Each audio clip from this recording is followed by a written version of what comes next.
Beautiful. All right. Well, thanks. Cool. Thanks also for joining us today. Just going to run through the Elite Minds program, specifically the online program, and how that works, what we are trying to achieve by providing the program, the reasons for it, and the benefits of the program. So I'm just going to share the screen. Mm-hmm.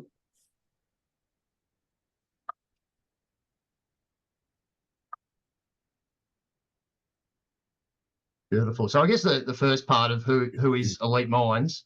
Elite Minds it's the combination of myself, Emily Divin, who obviously you know, and Rachel Downey, who's a success mentor or life coach. She spends a lot of her days working with businesses, trying to improve management processes, leadership, that type of thing. And Emily and myself went through a program with her to help with our family business. And in doing so, we came across some of the material and just felt very strongly that this content needed to be accessible for the youth. And from what we had seen and talking to other people, there just wasn't much in this space at all. So we came together and said, we believe there's something here that young people can benefit from. And we thought sport was the great vehicle to bring it to people, because obviously young people who love their sport, they're passionate about it, and will often do what it takes to get the best out of themselves in the sporting arena. So we want to get sporting outcomes, but we believe that we can benefit those athletes and those people outside of their sport as well. So in some ways, it's a vehicle to make an impact on young people through sport in order to help with school, family, relationships, all sorts of things. So that's the goal. So what we see in many young people, and I'm sure you probably connect with a few of these points as well. In young people, they're avoiding challenges, quite fearful of failure or letting someone down or worrying about what other people think, so they don't sort of get out there and do what they can do best. They're holding back to some extent, not performing in their natural instinctive state. So from a sporting context, obviously when we get out there, we want to just let it all happen and play on instinct, get in the zone, and just play with that absolute freedom. And I think that's when the sport's fun, when you can get caught in your own mind thinking about what others are thinking or stuff like that. Sport becomes a bit more stressful, and of course, we believe that sport should be about enjoyment. So, okay. Again, doubts about not being good enough. Some athletes, reluctant to try new things, and just that general self-doubt, expecting things to go wrong. It might be a big game against a stronger opposition, and a lot of focus on how good the others are, and perhaps not as much focus on how good they are themselves. So that's what we see. So through the program, our aim is to build confidence, build that self-belief, grow accountability. So that's around understanding that they are responsible for their, the outcomes that they get.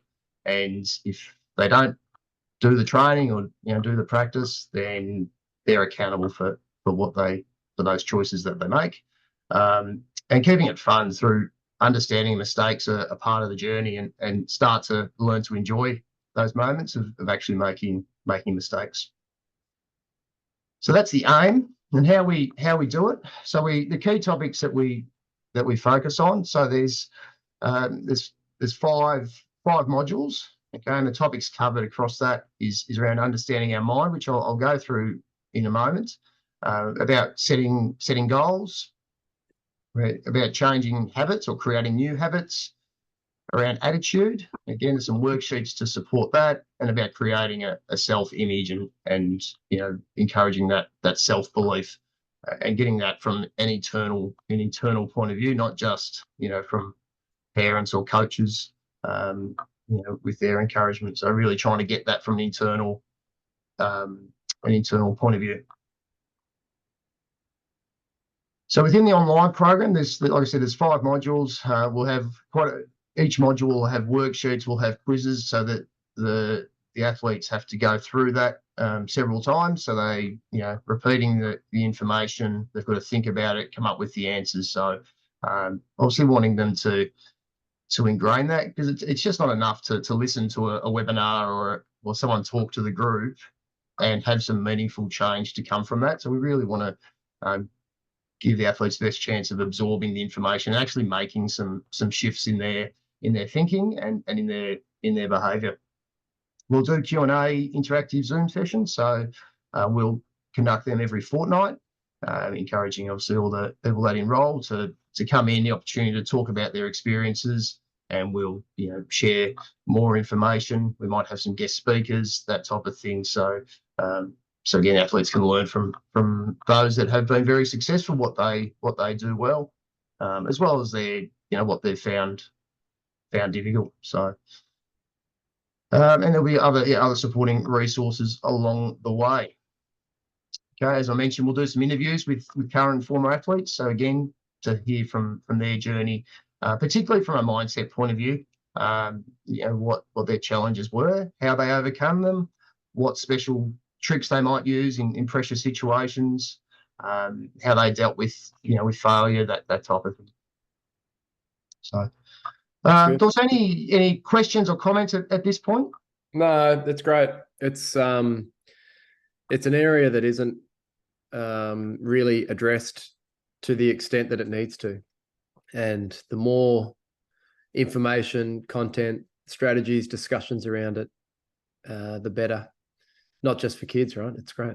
Oh, absolutely. No, I think this is excellent. The way you've presented it here is really clear and easy to follow, and yeah, I'm looking forward to getting into it. It's good. Brilliant. All right, so here we go. The online program we've called Creating a Performance Mindset, and in order to do that, there's multiple areas that we want to address, and we've talked around that with the goal setting and creating habits, and we do it through an online portal. So people that sign up, they'll receive a login, and when they log in, they come to this page. So they'll have on the left-hand side, you'll see the welcome video. Then you've got each module which they can work through. Now they can't move through on the screen here. It looks like you can, but they can't actually move on to the next module until they've completed the first one. Yeah. We don't want people to zip through and think, I've looked at all the videos, I'm done.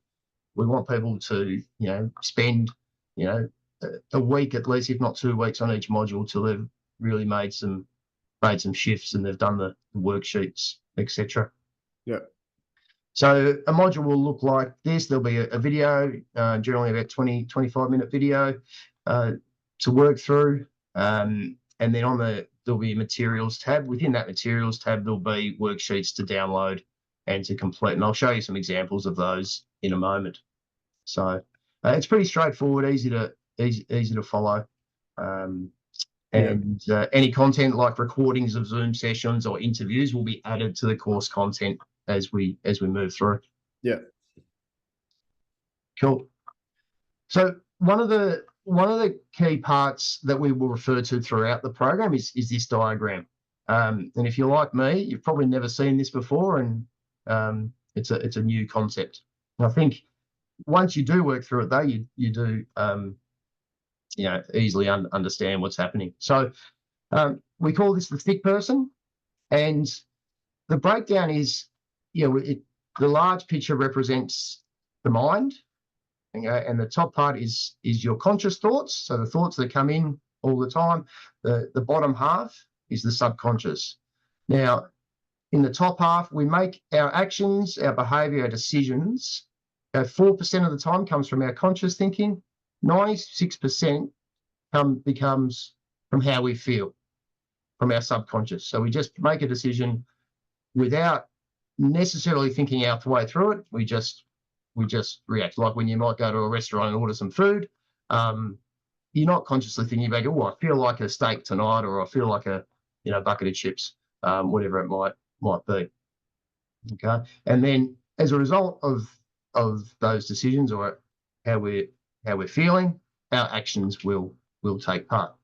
On the left-hand side, you'll see there's the negative side, and on the right, the positive. So I think every person can relate to this in that if our thinking is worry and doubt, you worry about the game coming up or the person you're about to meet or the training session, if you focus on that not being a good experience or doubting your ability to do it, then that creates a whole host of feelings of fear, doubt, and the actions will end up being anxiousness, nervousness, uncomfortable, and a lot of the time it results in no action at all, because that if we're doubtful or worrying, we often will try to avoid a particular situation. Okay, can you relate to some of that? Yeah, absolutely. No, it makes total sense. Just having, I mean, most people don't even understand this concept. So just having the notion in front of you to think, okay, a lot of my actions are going to be linked to things that are, subconscious.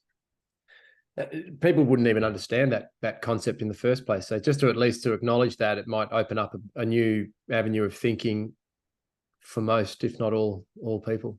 Absolutely. And I've mentioned to you over the phone, this concept in itself is as an adult, we haven't necessarily seen this or thought about this. And the feedback that we've got from people we've worked with, like the Tasmanian Institute of Sport and Tasmanian Racing, groups like that, is it's just opened up conversations with family members. So parents are able to discuss some of these concepts. Yeah. Which is, I think it's a massive thing, because it can be difficult for a parent to be able to approach these subjects with their teenagers, and through these tools and these programs, it opens up that conversation, which I think is a big thing. Yeah, it's great. So this diagram obviously is all about creating that awareness and really demonstrating that if we can flip our thoughts, our conscious thoughts, to the positive about how well things are going to go, how well the game is going to go, expect your performance to be a positive one, that you're going to give your very best.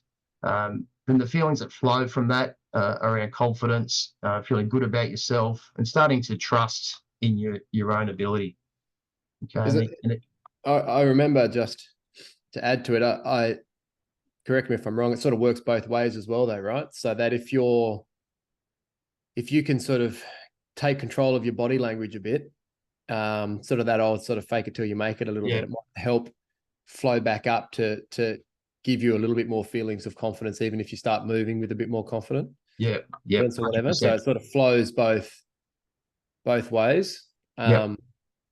So sometimes you can consciously take control of your, say your body language or how you move, and it might help kind of flow into those feelings of confidence, etc. Yeah, fantastic. Yeah, I totally agree. I think just in that notion of, faking it till you make it, or thinking about presenting with the body language and the movements that you want, you've obviously identified that you want the positive outcome. Yeah. Before making that decision to fake it till you made it. You know what I mean? Yeah. Yes. So you need to become aware in the first place of how you're feeling, right? I suppose the first step is actually becoming aware of your state. Like most people probably just react to a feeling of anxiety or negative thoughts or whatever it might be without actually having any concept of what's actually going on. Yeah. So I guess the first step, correct me again if I'm wrong, is just to acknowledge where you're at, what is going on, and then you can take some steps perhaps to heading into to head into the right direction. Yeah, you're 100% right. And those, those thoughts, whether they be positive or negative, they just happen all the time, and without a lot of awareness. And things like your environment, friendship groups, family, coaches you've had, some of the language that you're surrounded by can become your thoughts. So your environment has had an impact, and you get to a point where you've constantly had these thoughts without any awareness, and that's become a habit. Yeah. So that may be a really positive thing, and there's not really much change needed, but for a lot, the environment may have contributed to your self-talk, which has been negative, and we've got to undo some of that work. But you're right, the awareness is the first part of that. Yeah. I guess it's just an acknowledgement that a lot of it is happening. A lot of these habits are forming from a young age without any sort of thought or input from us as individuals, or just through the mere environment that you're in. So it's not something to be critical of, but more just to be, okay, this is where I'm at, this is where I want to get to, and therefore, hopefully, with courses like this and awareness and education, you can start to put some steps in place to head to where you want to get to hopefully, first and foremost, make you feel more comfortable, confident, clear, as you said at the start, just to be able to enjoy whatever it is that you're doing, be it sport or relationships or whatever, study, life in general. But not only that, it'll obviously improve your performance, right? Because when we're playing, as you said at the start, when you're playing that kind of carefree, confident, in our sport, cricket, the results really flow. And I'm sure that's the same in all other pursuits, be it that flow state, be it in music or art or study or whatever it is. Yeah, 100%. Yeah.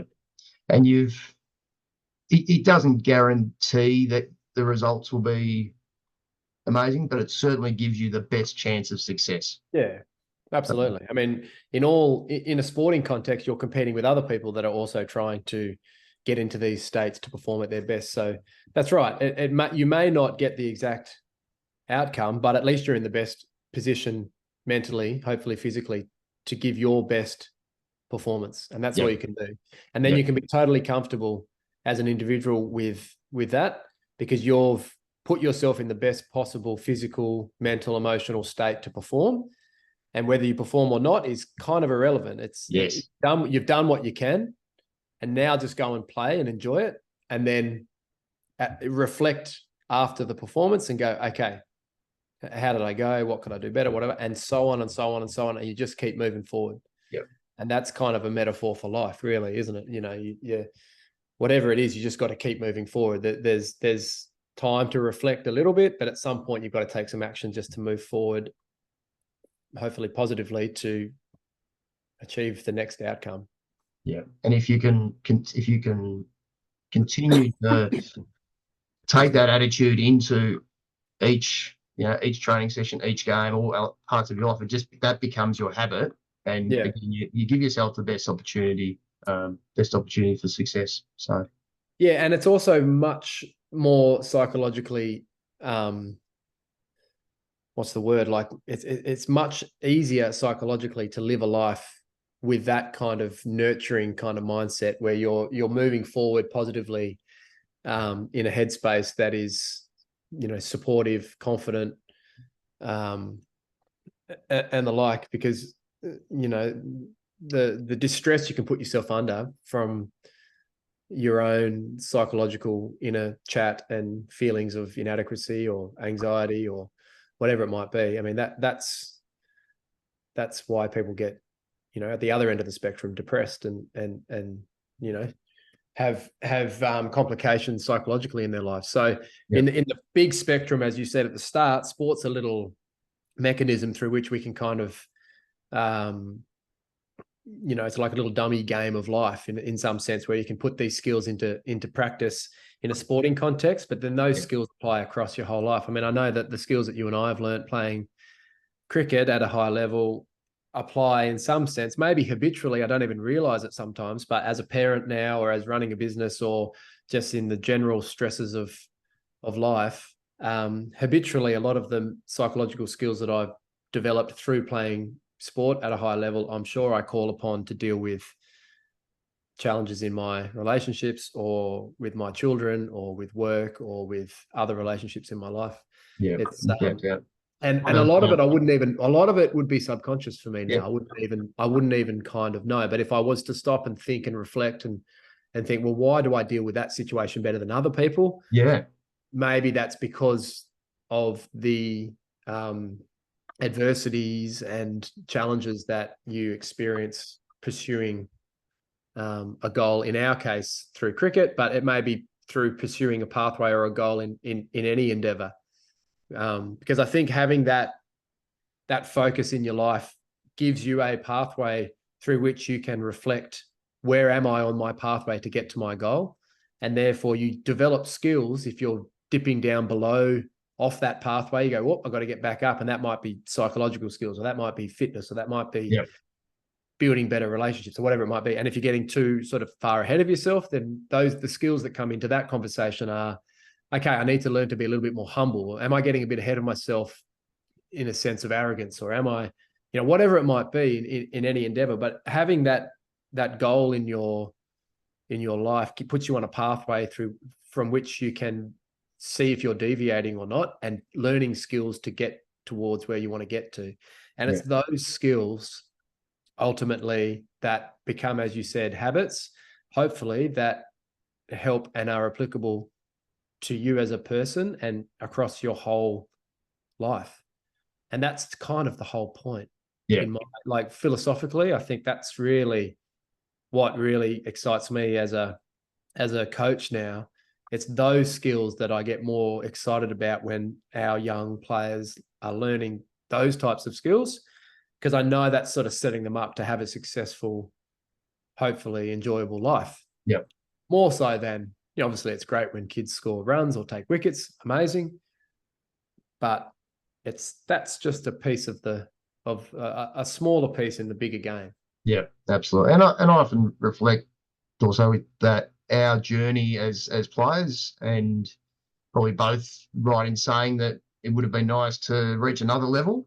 But our journeys also bring us to a position now around coaching that places us pretty well to be able to pass on some of the lessons that we've learned from that journey. So, look, I mean, a lot of what I go through now, if I was lucky enough to have a coach like you or me at a younger age, I think with the knowledge that we have now, I would have definitely have been a better player. If I do say so myself at a younger age. And so this program again just adds to that whole education piece. That the next generation of players coming through are really lucky that it's made really tangible and accessible and applicable. And reflecting back on my own playing days, there were good days, there were tough days. A lot of it was by chance. I didn't have the awareness around some of these concepts, and I refer to, quite a few times I got in my own way, being very close to, say the next level, but without an understanding of how my thoughts impacted my preparation and performance. A lot of it was more by chance than good luck. And again, hopefully this program gives some of those tools and creates that awareness. Well, a lot of them as well. If they become so habitual in our minds, we may be aware of what we should or hopefully try to be feeling, but because of some subconscious, I know in my career perhaps subconsciously I had placed certain levels on a pedestal that created a lot of anxiety for me or whatever, and therefore, as much as I could sort of consciously be aware that, okay, I need to change my thoughts here or there to feel a bit more confident or avoid a fear of failure or whatever it might be, some of that habitual subconscious, those habits that I had made form from a young age in my mind were hard to get around. Which sort of says to me that, developing these habits at a young age makes it easier in the long run if you've got a good foundation of awareness of your mind, and then the ability to be more positive with your thought choices, etc. Absolutely. Makes life easier in the long run, I guess. You're developing good mental techniques at a younger age rather than trying to fix them when you're older. 100%. And then we were able to create that awareness for some parents that will always be well-meaning and want the best for their child, but maybe in doing so, maybe some of the messaging isn't, encouraging a really positive mindset. So by creating an awareness for parents, it gives that opportunity for them to reflect on what that home environment, how that supports their child too. Yeah, look, it's difficult being a parent. I mean, we obviously spend so much time around parents, and they all want the best for their kids, as we all do. But there's a lot of subconscious things at play with parenting and sport, as we all know when we go to the sideline of any soccer or football or cricket match, and parents are emotionally invested into the game and their children. So yeah, as a parent, having some awareness of this is absolute gold, because I am in this space and I feel it myself a bit on the sidelines when my emotions. I mean, I'm pretty good. I keep it in check because I don't want to be, quote unquote, that parent. But I feel it, right? We all feel it in our guts when we're watching our children compete and play. And so there is a lot of subconscious love and care, and the things that you want for your children. It's real.